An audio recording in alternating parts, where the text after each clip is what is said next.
जय जगन्नाथ। जो भाई भौणी मैंने अपियर करने को जाऊँच personality test in civil services समस्त को first of all congratulation and best wishes. मु गोटे छोटिया वीडियो माध्यम रे आपण मानक किसी कहवाक चाहूँगी। आशा करुच्ची यहाँ आपण मानक हेल्पफुल हम। फर्स्ट ऑफ ऑल 5टा पॉइंट आपण सब मन रखिथे इंटरव्यू फेस कला बेले।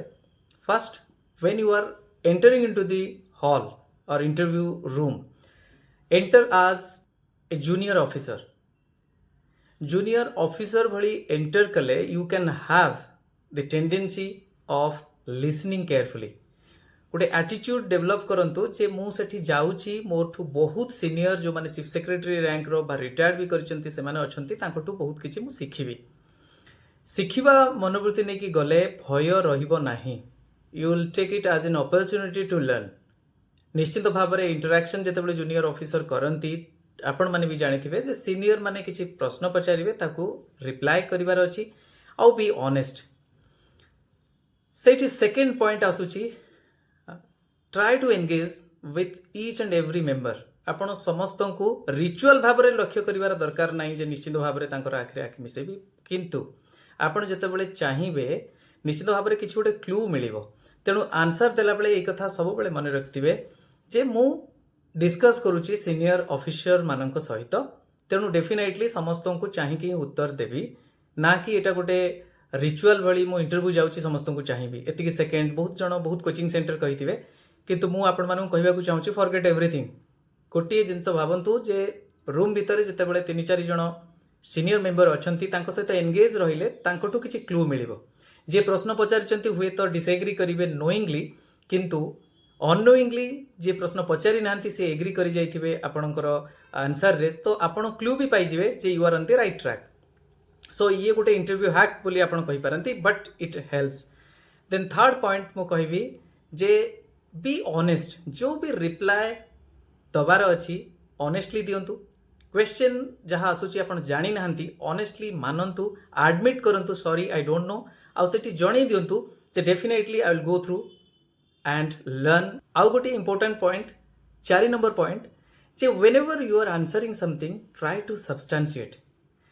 कौन सी एग्जांपल दे कि सब्सटेंशिएट करंतु, सपोर्ट करंतु आपणकर व्यू को बा आपणकर जो भी आंसर अछि बा कौन सी लीगल प्रोविजन हो बा आपण कहि पारंती कॉन्स्टिट्यूशन रो जहाँ भी प्रोविजन रही आर्टिकल रही ता माध्यम रे हो, एटा जणै दिए आपण बहुत भलो भाव में सब एस्पेक्ट को देखुचंती। Then last point 5 number point मो कहबाकू चाहे, fifth one, when the interview get over I have the tendency of the gratitude.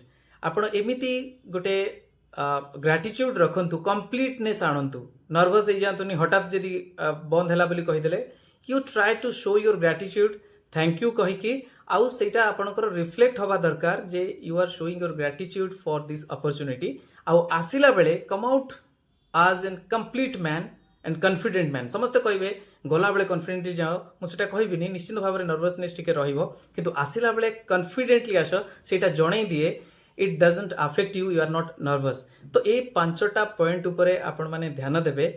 आउ महाप्रभु को सब बेले प्रार्थना करुथुबे गोटे कथा जे अपॉर्चुनिटी आपण जो पाउछंती एटा केवल ऑफिसर हवा पई नुहे, काहाकू देखैबा पई नुहे, बरम टू सर्व।